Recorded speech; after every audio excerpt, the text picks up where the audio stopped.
지난번에 간다 마사노리의 책 비상식적 성공 법칙을 읽어드리면서 목표를 종이에 쓰면 이루어진다 라고 하는 비상식적 성공 법칙을 알려드렸어요.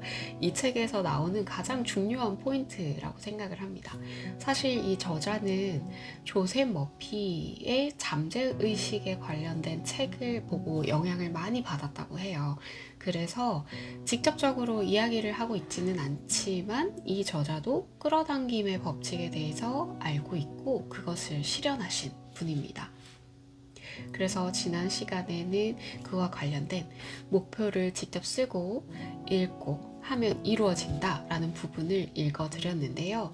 그 써야 하는 목표는 좋은 목표가 있고 나쁜 목표가 있다고 해요.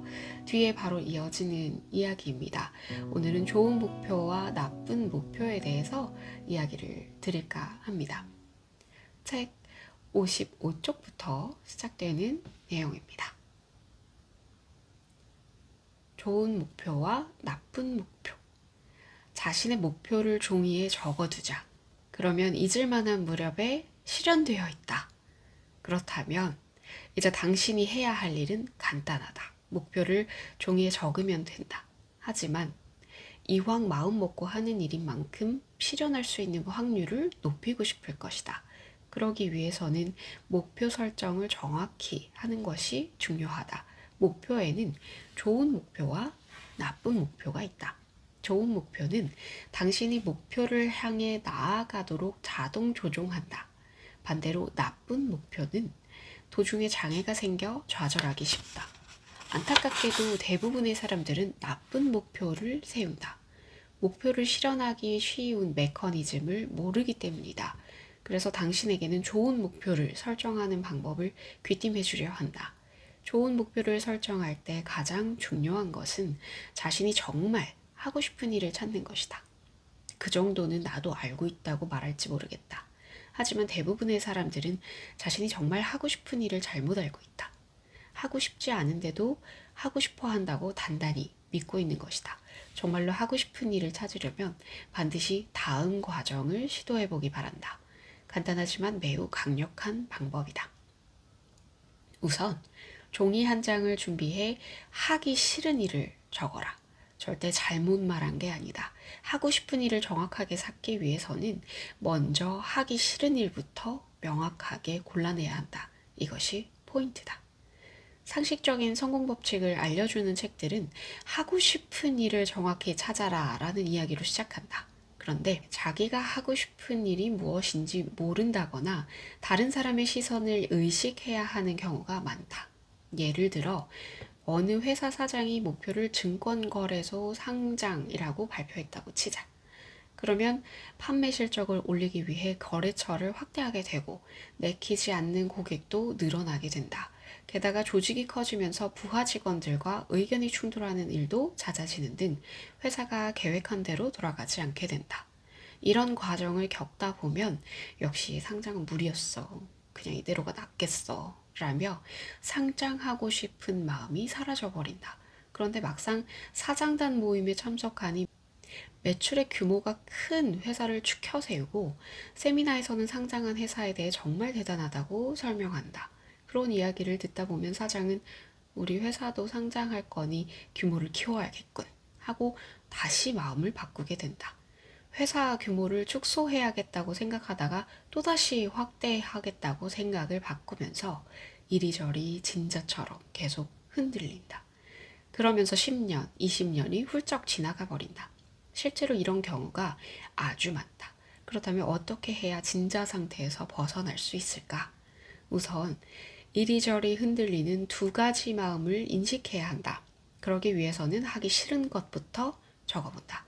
지금 당신의 인생에서 이 순간 지워버리고 싶은 것을 적는다. 악의 화신이 되어 될 수 있는 한 내 멋대로 적는 것이다.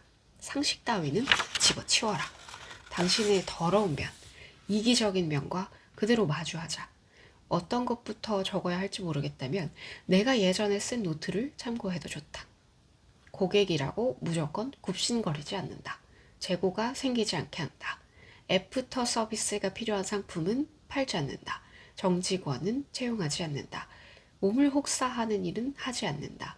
마음에 들지 않는 회사나 사람들과는 거래하지 않는다. 콜드콜은 하지 않는다. 무료로 상담하지 않는다. 하청은 받지 않는다. 가능한지 불가능한지는 따지지 말고 어쨌든 하기 싫은 일을 모조리 적는다. 그렇다면 이렇게 해야 하는 이유는 과연 무엇일까? 베티 에드워즈라는 미술교사가 있다. 그림을 가르치는 일에 천부적인 재능이 있는 여성은 이렇게 말했다. 엄지손가락을 그리고 싶다면 엄지손가락을 그리려고 해서는 안 돼요. 엄지손가락을 그릴 생각이라면 엄지손가락 주변의 공간부터 그리세요. 여기에 내가 말한 방법을 적용해보면 이렇다. 하고 싶은 일을 찾고 싶다면 하고 싶은 일을 찾으려고 해서는 안 돼요. 하고 싶은 일을 찾을 생각이라면 하기 싫은 일부터 찾아내세요. 하기 싫은 일을 정확히 골라내는 과정을 통해 내가 진짜 하고 싶은 일을 찾을 수 있다. 이 방법은 당신의 잠재된 소망을 이끌어낸다. 다른 사람의 시선이나 세상의 평판, 가족의 기대, 혹은 친구나 지인들의 상식 같은 손때 묻은 하고 싶은 일이 아니라 당신의 마음이 원하는 진짜 하고 싶은 일에 초점을 맞춘다.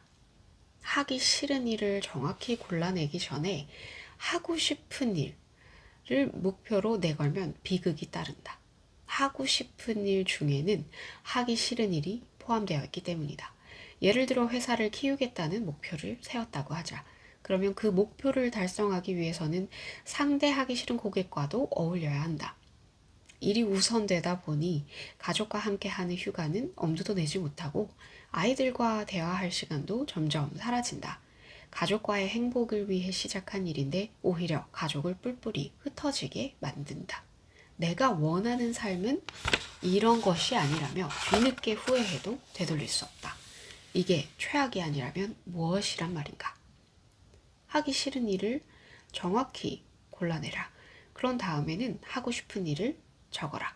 그러면 작용과 반작용의 법칙이 일어난다. 자기가 선택한 하기 싫은 일을 100%안 하게 되면 자신이 선택한 일은 120%가 아니라 200% 노력하게 되지 않을까? 사람은 정말로 하고 싶은 일을 하게 될 때는 뜨거운 열정으로 몰입하게 된다. 상대하기 싫은 고객과 부딪히지 않아도 되니 거래하고 싶은 고객에게 혼신의 힘을 다해 일할 수 있게 된다. 어떻게 들으셨나요? 혹시 하기 싫은 일에 대한 목록 만들어 보신 적이 있으신가요? 버킷리스트 쓰기, 뭐 소망 적기 이런 거 새해에 많이 시작하시잖아요.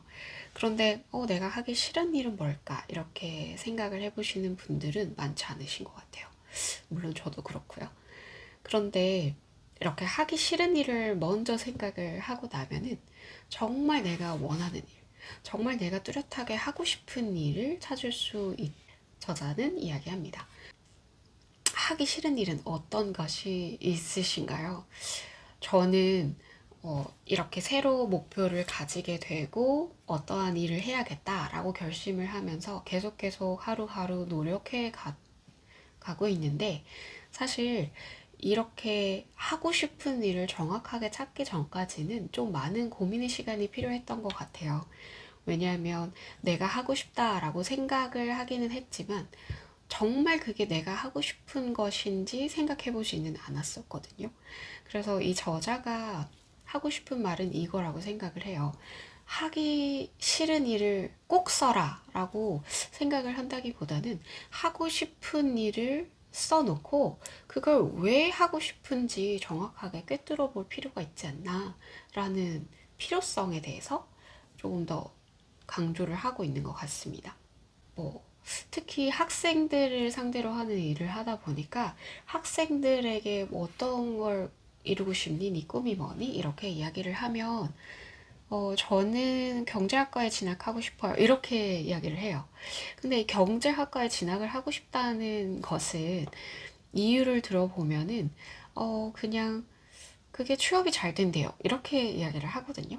근데 이 취업이 잘 된다는 거는 사실 어른들이나 주변의 사람들이 그렇게 이야기를 했던 거고 선생님들이 그런 학과가 좋아. 그런 쪽에 진학을 하면 좋아. 라고 이야기를 하는데 사실 그건 자기 생각이 아니잖아요. 어렸을 때부터 너무 많이 들어왔던 이야기고, 그렇기 때문에 좀 더 다시 생각을 해볼 필요성이 있는 거죠. 그러면 너는 왜 취업을 잘 하고 싶니? 라고 물어봤을 때, 아, 돈을 많이 벌고 싶어요. 저는 돈 벌어야죠. 이렇게 이야기하는 학생들도 있어요.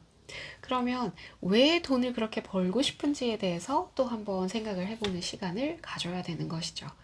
그러니까 단순하게 그냥 내가 지금 떠오르는 거, 정말 그냥 지금 이 순간에 하고 싶은 거를 생각을 하고 목표를 쓰고 끝내는 것이 아니라 왜 내가 이거를 하고 싶어 하지? 그럼 그거를 진짜 하고 싶어 하는 이유가 뭐지? 나의 어떤 욕구를 만족시켜주기 위해서 그거를 하고 싶어 하지? 이거를 끊임없이 생각해보는 시간을 가져야 할 것 같아요. 지난번에 100일 동안 100번 쓰기에 대해서도 이야기를 드렸어요.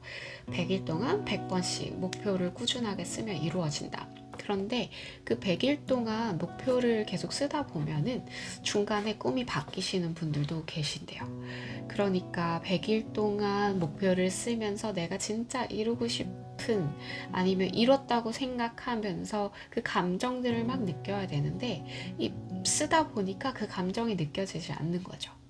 내가 왜 이걸 갖고 싶어 하지? 사실 이것보다는 나는 다른 게 더 갖고 싶어. 이렇게 다시 깨닫게 되시는 분들이 많으시대요. 그러니까 어떤 목표를 쓰고 내가 이걸 꼭 이루고 싶어 라고 단정을 짓기 전에 내가 왜 이걸 진짜 이루고 싶어 할까? 이렇게 생각을 해보는 시간을 가지셨으면 좋겠습니다. 그런 방법 중에 하나로 좋은 것이 이 하기 싫은 일을 적는 거라고 생각을 해요. 오늘은 좋은 목표, 그러니까 정말 하고 싶은 일을 찾으셔서 조금 더 나은, 그리고 내가 200% 노력할 수 있도록 열정을 이끌어낼 수 있는 그런 목표를 찾으시길 바랍니다. 영상 끝까지 시청해주셔서 감사합니다. 다음에 또 좋은 파트 들고 찾아오겠습니다. 감사합니다.